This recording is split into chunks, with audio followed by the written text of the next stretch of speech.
Today's Bible reading is starting at John 11, verse 1. Now a man named Lazarus was sick. He was from Bethany, the village of Mary and her sister Martha.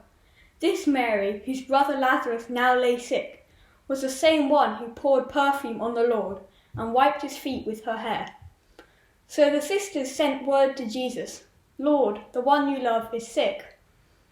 When Jesus heard this, Jesus said, "This sickness will not end in death. No, it is for God's glory, so that God's Son may be glorified through it." Now jumping to verse 11. After he had said this, he went on to tell them, "Our friend Lazarus has fallen asleep, but I am going to wake him up." His disciples replied, "Lord, if he sleeps, he will get better." Jesus had been speaking of his death, but his disciples thought he meant natural sleep. So then he told them plainly, "Lazarus is dead, and for your sake I am glad I was not there, so that you may believe. But let us go to him." Then Thomas, also known as Didymus, said to the rest of the disciples, "Let us also go, that we may die with him." On his arrival, Jesus found that Lazarus had already been in the tomb for 4 days. Now Bethany was less than 2 miles from Jerusalem, and many Jews had come to Martha and Mary to comfort them in their loss of their brother. When Martha heard that Jesus was coming, she went out to meet him, but Mary stayed at home. "Lord," Martha said to Jesus, "if you had been here, my brother would not have died. But I know that even now God will give you whatever you ask." Jesus said to her, "Your brother will rise again." Martha answered, "I know who will rise again in the resurrection at the last day." Jesus said to her, "I am the resurrection and the life. The one who believes in me will live, even though they die. And whoever lives by believing in me will never die. Do you believe this?" "Yes, Lord," she replied. "I believe that you are the Messiah, the Son of God, who is to come into the world." After she had said this, she went back and called her sister Mary aside. "The teacher is here," she said, "and is asking for you." When Mary heard this, she got up quickly and went to him. Now Jesus had not yet entered the village, but was still at the place where Martha had met him. When the Jews who had been with Mary in the house, comforting her, noticed how quickly she got up and went out, they followed her, supposing she was going to the tomb to mourn there. When Mary reached the place where Jesus was and saw him, she fell at his feet and said, "Lord, if you had been here, my brother would not have died." When Jesus saw her weeping, and the Jews who had come along with her also weeping, he was deeply moved in spirit and troubled. "Where have you laid him?" he asked. "Come and see, Lord," they replied. Jesus wept. Then the Jews said, "See how he loved him." But some of them said, "Could not he who opened the eyes of the blind man have kept this man from dying?" Jesus, once more deeply moved, came to the tomb. It was a cave with a stone laid across the entrance. "Take away the stone," he said.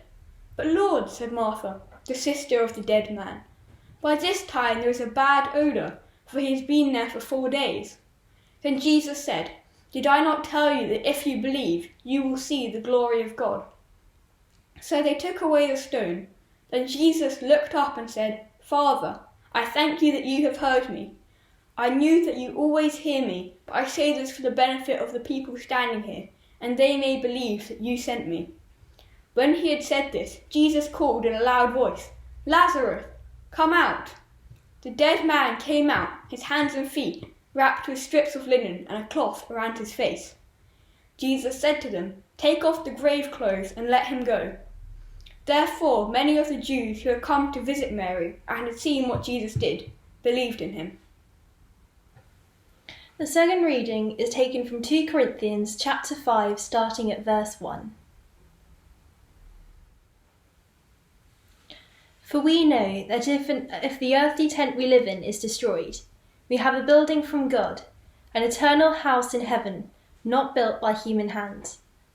Meanwhile we groan, longing to be clothed instead with our heavenly dwelling, because when we are clothed, we will not be found naked. For when we are in this tent, we groan and are burdened, because we do not wish to be unclothed, but to be clothed instead with our heavenly dwelling, so that what is mortal may be swallowed up by life. Now the one who has fashioned us for this very purpose is God, who has given us the Spirit as a deposit, guaranteeing what is to come. Therefore we are always confident and know that as long as we are at home in the body, we are away from God. For we live by faith, not by sight. We are confident, I say, and would prefer to be away from the body and at home with the Lord. This is the word of the Lord. So we're continuing in our series on these big questions. And tonight we're looking at one I think probably all of us at some point have contemplated. What happens when I die? Of course, it's impossible to ignore the relevance of this question. In the next 25 minutes or so, something like 5,000 people around the world will die. Some violently, some unexpectedly, some in their sleep. It's not something we like to dwell on, but death is called rightly the ultimate statistic. 1 out of 1 dies. And whether we like it or not, whether we want to think about it or not, I know that one day my heart will stop, my vital functions will cease, and I will die. Well, given the pervasiveness of death, the strange thing is, in one sense, we seem so reluctant to think about it, or indeed talk about it. Sometimes we criticise the Victorians for being prudish about the facts of life, but they might equally criticise us for being reluctant to face up to the fact of death. And for many, I imagine that reluctance reflects a deep-seated fear and anxiety. So just a few years back, the New Scientist revealed that we are a nation terrified of death. Indeed, according to the poll, almost 70% of Brits admitted to being petrified at the prospect of dying. And indeed, 1 in 5 are thinking about death more than 10 times in a single day on average. Of course, some of us try and face that reality of death with humour. So Woody Allen once famously said, "It's not that I'm afraid to die, I just don't want to be there when it happens." But if you know any of Woody Allen's writings and films, you'll know that behind that humour is a profound fear and anxiety. So here's Allen speaking, I think, very honestly about that fear. The fundamental thing behind all motivation and all activity is the constant struggle against annihilation and death. It is absolutely stupefying in its terror, and it renders anyone's accomplishments meaningless. Of course, if Woody Allen is right, if death is annihilation, that's where it ends, then I think it's hard to disagree with his conclusions. Our lives are fleeting, ultimately our accomplishments are meaningless, and both will soon be forgotten. And if you think that's an unnecessary, sort of dark view, then listen to these words from the Bible, from Psalm 103. "As for man, his days are like grass. He flourishes like a flower of the field. The wind blows over it, and it is gone, and its place remembers it no more." So is that it? If it is, well, then I guess we have to conclude that life in the end doesn't add up to very much. I can still remember very vividly hearing those very haunting words from Shakespeare's Macbeth that bleakly, I think, describe both life and death. "Out, out, brief candle, life is but a walking shadow, a poor player that struts and frets his hour upon the stage, and then is heard no more. It is a tale told by an idiot full of sound and fury, signifying nothing." Perhaps this makes me a little bit odd, but I can still remember growing up at the end of the Cold War and living with that knowledge that when the sirens went off, we had about 4 minutes before the end. And even now, I can recall thinking about this truth, that if there is nothing beyond this life, no future, then it is very difficult to make any real sense of that very fleeting now. Once a young boy was asked by an uncle what he wanted to do with his life. "I'd love to finish school and maybe go to college," he replied. And then the man replied, well, get a good job, I guess get married. And then, continued the man, well, I guess I retire, the boy mused. And then the man persisted. The boy paused, well, I guess you die. And then, even as a young boy, I sensed that the great longing, I think, to know that there was an and then in the face of death, to know for sure in some way that it didn't have the last word. Well, if that longing resonates with you, then the words of Jesus that we heard earlier are very significant, aren't they? They are words worth listening to. Jesus said, I am the resurrection and the life. He who believes in me will live even though he dies. And whoever lives and believes in me will never die. Fantasy, bravado, escapism? I don't think so. Jesus says these words as he stands by the tomb of one of his closest friends, Lazarus, and he's under no illusion about the reality and the horror of death. And just a little earlier, he's made it very clear that he's on the road that will lead to his own death too. And notice the difference, it's very striking. Whereas we feel, I think, powerlessness before death, Jesus claims to have power and authority over it. Death can't master me, says Jesus, I master it. Death doesn't have the last word. I do, says Jesus. I am the resurrection and the life. He who believes in me will live, even though he dies. It is a staggering claim, but maybe it is just that. It's just words, platitudes offered as comfort for grieving friends. The sort of words you might find in the window of an undertaker's. You know the sorts of words. Death is nothing at all. I've only slipped away into the next room. I am I, and you are you. Whatever we were to each other, that we still are. I'm sure those words are well meant, but if we've lost anyone close to us, then we'll know something of the dishonesty of those words too. But Jesus doesn't stoop to sentimentality. No, having made that claim to be the resurrection and the life, he goes conclusively on to prove its truth. How? By raising the friend who's been dead for 4 days back to life. I love the prayer that Jesus prays just before he does that amazing miracle. Others around, he says, Father, I thank you that you have heard me. I knew that you always hear me, but I said this for the benefit of the people standing here, that they might believe. Then Jesus calls out in a loud voice, Lazarus, come out. And then John writes, then the dead man came out, his hands and feet wrapped with linen strips and a cloth around his face.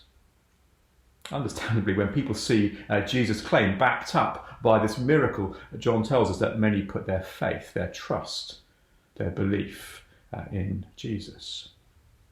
And if you know the other Gospels, you'll know this isn't a one-off. Remember the daughter of synagogue ruler Jairus.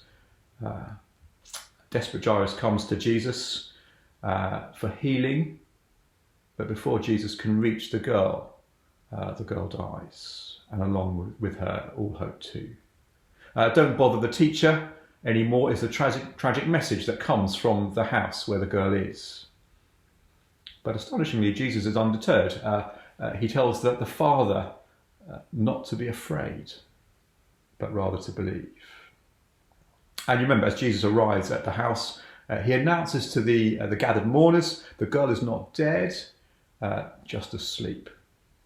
And very quickly, the mourning turns to jeers, doesn't it? Because, so unlike us, these guys know what a dead corpse looks like. And then Jesus very calmly takes the hand of this dead girl and says, wake up. Wake up. That's it. And Dr. Luke tells us that immediately the girl gets up and begins to walk around. And in that moment, Jesus does something jaw-dropping. He reclassifies death as sleep and claims to have unique power to wake us from death. And in view of that power, he invites us to put our hands into his, if you like, and to walk through death with him and to all that he offers us and promises us beyond. But with so much at stake here, Jesus goes on to present us with even stronger grounds for putting our confidence in this man who claimed to be God and claimed to be able to give us a real life, death-conquering life. You see, the stories of Lazarus and this little girl do show that Jesus has power to restore life, to reverse death.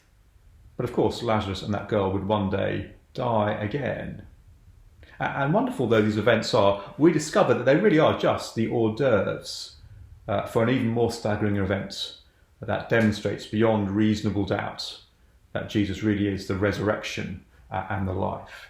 An event that doesn't simply reverse death, but actually crushes it and defeats it once and for all, providing us with solid hope, not only for this life, but also for the next, the eternity to come. So just a short while after performing these two amazing miracles, Jesus himself died. He didn't die like many of us would like to, at a ripe old age, in his bed, surrounded by his family and closest friends. No, Jesus, the one who claimed to be the resurrection and the life, died strung up and nailed to a cross, deserted by friends and taunted by enemies. And although his death, his murder was wicked, it was undeserved, it wasn't unexpected. For Jesus, on many occasions, had both predicted his death and the events that would surround it.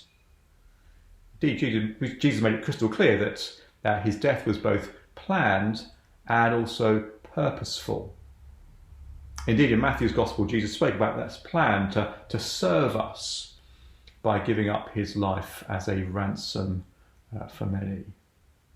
In other words, Jesus is saying his death is a kind of payment that would release us from being held hostage to sin and all of its terrible consequences. Consequences that do include physical death, but also include what the Bible calls second death, that permanent separation from God forever. But on the cross, Jesus himself experiences that separation. Do you remember the words of Jesus as in the darkness he cries out, my God, why have you forsaken me?" As he willingly suffers the separation I deserved for me in my place. And do you see, as he does that, he actually deals with the very thing that makes death so terrifying. In the language of Paul in Corinthians, Jesus takes away the sting of death, as his death offers us that hope of new life, that hope of heaven, not hell, of relationship with the Father, not separation. And it is the most amazing act, the most astonishing, life-changing expression of love that we could ever know. No wonder Christians celebrate the cross, not just at Easter, but every time that they gather together. But here's the question: how can we be sure that this life, this new life, will one day be ours? What's the guarantee that Jesus' death really opens up all that he promises for us in the future? Well, as he had promised, on the third day, Jesus rose from the grave. He defeated our sin and its power and conquered that great enemy of death as it was swallowed up in Jesus' great resurrection victory. One of the oldest poems we have comes from something called the Song of Harper, written I think 4,000 years ago and inscribed on an Egyptian tomb. One section of the poem goes like this: "No one comes back from that place to show us how they live, to tell us what they need to quieten our hearts until we go there." I often meet people who do wonder about life after death, and so often they just simply shrug their shoulders and say, well, no one knows. No one's ever come back to tell us. We can't know what life beyond death looks like. It is just a guessing game. But the great Christian claim and conviction is that Jesus was crucified, he died and was buried, but on the third day he rose again. And so he's the only one who can bring that guessing to an end. See, suddenly we're in the realm of evidence rather than guesswork or human opinions. And here's the thing, the Bible declares that Jesus' own resurrection and its reality points us to our own future if we will believe in him and trust him. Directing us not to some sort of vague sort of afterlife, floating around on clouds, eating cream cheese, but life that is physical, that's real, tangible, bodies that can be touched and eat and are recognisable, and yet new bodies that are eternal and indestructible. Well, if you tune in on coming Sunday mornings, we're going to be working through a great chapter in 1 Corinthians chapter 15, which speaks about resurrection, not just Jesus's, but also our own. And it shaped our expectations for what that life, that future life will look like. So do tune in and catch some of those sermons on that great chapter. But for the rest of our time, I just want us to think a little bit about what the Bible does say about life beyond this life and what it will be like as we move from our mortal lives into eternity. Of course, we shouldn't be that surprised if the Bible doesn't give us everything we might possibly want to know about that subject. I guess on one level it is impossible to convey in words something so mind-blowing. But wonderfully, the Bible does provide us with clues and pointers that help us to anticipate and indeed even long for that future. Well, I read 2 Corinthians 5 partly because it has a particular meaning for me. It was a passage that was used at my grandfather's funeral. But I chose it too because it gives us a real sense of what we can look forward to if we've trusted Jesus with our lives and also with our death. Chapter 4 ends with Paul's, I think, very realistic assessment that as we go through life, our bodies waste away. They show signs of our mortality by having a sort of sell-by date. But Paul goes on in chapter 5 to encourage us that know that death stalks us with 3, I think, glorious pictures of this life to come. So the first picture Paul uses is that of moving home. Again, remember what Paul says. For we know that if the earthly tent we live in is destroyed, we have a building from God, an eternal house in heaven, not built by human hands. Meanwhile, we groan, longing to be clothed instead with our heavenly dwelling, because when we are clothed, we will not be found naked. Paul, you probably know, was a tent maker, and he uses this idea of a tent to describe our own bodies now. And he tells us that our tent we live in will one day be destroyed. And when that happens, God is going to give us a house that lasts. And here, Paul isn't so much talking about heavenly accommodation, the place we'll be in. He's talking about our new resurrection bodies. And this follows, I think, what Paul said elsewhere in Philippians, where he speaks of Christ returning and transforming our lowly bodies so they become like his glorious body. Well, in this coronavirus lockdown, people haven't, I gather, been moving homes or completing on sales. Of course, a moving house can be a huge upheaval. I'm still recovering, I think, from our last house move a couple of years back. But it's true, isn't it? When you're moving into your dream home and into your dream location, it is something we look forward to with real excitement and anticipation. And that's the picture here as we prepare for our glorious Christ-like resurrection bodies. I quite like camping, I have to say. Miriam, my wife, is not quite so convinced. But even the most enthusiastic campers, after a long stretch of camping, will start to look forward to living in something more solid and more permanent. And like most tents, our temporary bodies inevitably get quite tatty and worn out with use. And we begin to long, don't we, for something better that lasts. I love this picture that Paul gives us, not least because it blows out of the water this idea that this is life, this is real life, this is solid and tangible, and the afterlife is something sort of nebulous and insubstantial. No, says Paul, our future bodies, and indeed the future world they will inhabit, are gloriously tangible, real, solid, and enduring. It's like living in the house after having done with the tent. Well, if our house sales are up in the air right now, Paul promises that this move for the Christian is certain. Contracts have been exchanged. Indeed, as Paul reminds us in verse 5, God's Spirit is that deposit that guarantees future completion. But notice too, Paul talks a lot about clothing. Dying and being raised, says Paul, is like taking off old clothes and putting on new ones. Now, as he uses that image, I don't think Paul is trivialising death and dying. Elsewhere, he calls it the great last enemy. But he's saying that it will be like taking off old clothes that are no longer fit for purpose and putting on something gloriously better. That's the picture he wants us to have as we think about death. I left the house early one day this week to do some shopping.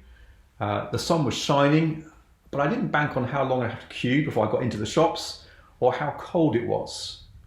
And by the end of my wait, I was longing for something warmer, something suitable, more appropriate, even groaning as I felt that cold to my very bones. And Paul says that for now we groan, longing to be clothed in our heavenly dwelling, in the appropriate clothes for eternity. And by that, I don't think that Paul is saying we should have some sort of macabre death wish. No, life in the present and our bodies are wonderful gifts from God. But if we are united to Jesus, if we're trusting him, we are confident, aren't we, that the best is yet to come. Sometimes I think we are very confused about the future as we picture that future as sort of disembodied spirits floating around in translucent nighties. But Paul is clear that he doesn't want to end up like some disembodied spirit and would like, in his words, not to be found naked. No, he longs for a body, for clothing fit for purpose, fit for eternity. Actually, I do think many Christians seem to think that when you die, you go to heaven and end up as a disembodied spirit in some ethereal afterlife. But as one commentator I read this week points out, the Bible's view is that heaven is just a station at which we stop for a while, not the final destination. God's eternal purpose is not that we should be unclothed, naked, disembodied, but rather clothed with resurrection bodies for the new heavens and the new earth that even now God is preparing for us. Or maybe tomorrow, as you put on your clothes, unless you're only wearing pyjamas in this lockdown, we are given, I think, that daily reminder of the future that God is preparing for us. So why not thank God, yes, for the clothes that you are putting on this week, but also thank God for that new resurrection body that we will have, those new clothes, as it were, that we'll put on in the new creation. And the last picture Paul uses in this passage is that picture, isn't it, of going home, verses 6 to 8 of 2 Corinthians 5. These are glorious words. Therefore, we are always confident and know that as long as we are at home in the body, we are away from the Lord. For we live by faith, not by sight. We are confident, I say, and would prefer to be away from the body and at home with the Lord. I guess we've all pointed out in our defence at some point, look, I can't be in two places at once. Actually, that's what Paul is saying here, isn't it? If we are at home, as it were, in these bodies for now, it means being away from Jesus for now, even though we do, in a real sense, enjoy his presence through the Holy Spirit.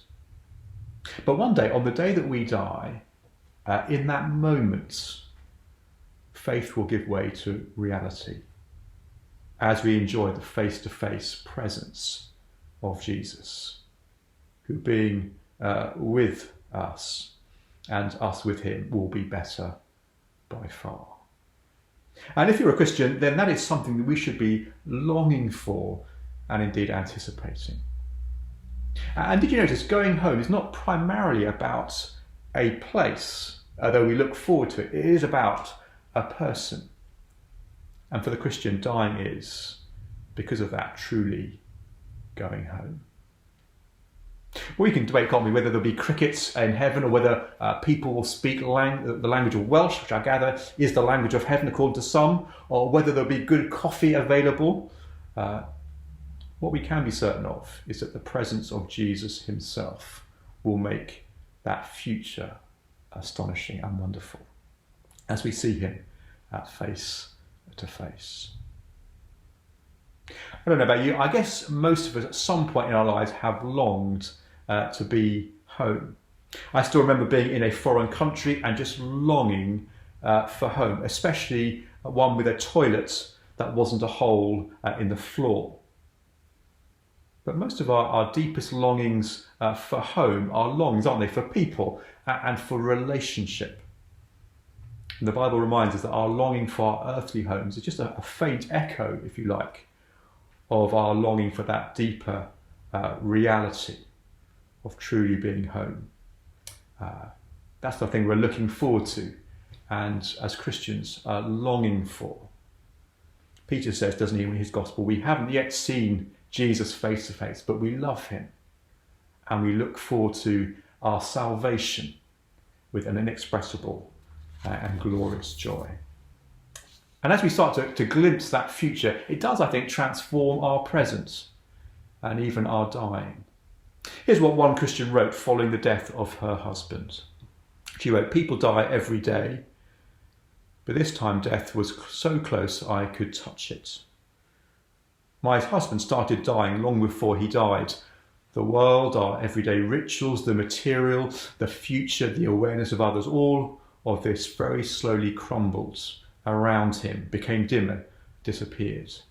In his eyes, I could see that he had started walking towards the door, and then he went through it and left us behind. And that made me very much aware of my mortality too. But for Christians, death is not the last stop. For Christians, there is yet one more station, and it's called home." Well, as Jesus points us towards that future, and indeed that glorious future, if we are Christians, even now we can sense, I think, that yearning for home, to be with Christ. And be assured, the moment that we leave this body, we will find ourselves with him. Some Christians believe that between death and final resurrection, we endure some sort of soul sleep. The Bible never speaks about our soul sleeping, though it does speak of death, as we've seen, as falling asleep. The Bible does speak about our bodies sleeping as they wait for resurrection. In fact, the word cemetery, where we place bodies, literally means sleeping place. But just as Jesus promised the thief, the day of death, indeed the moment of death, is the moment we reach home. Well, I wonder tonight if you are confident of that home. I wonder if you can say that as we face death, we face it with certainty and hope. Well, as we see Jesus' mastery over death and his conquest of it, as he dies and rises on the third day, like those at Lazarus' tomb, we can believe in him. We can have a trust in life and also in death, knowing that on the cross he experienced our second death and separation, that we might be reconciled to God, and he rose to guarantee us our new resurrection life forever. I want to end just with a couple of quotations from a man called David Watson. David was a very down-to-earth man, but also a great Christian who used his faith to encourage others in faith as well. He wrote quite a few books, and his last book was called Fear No Evil.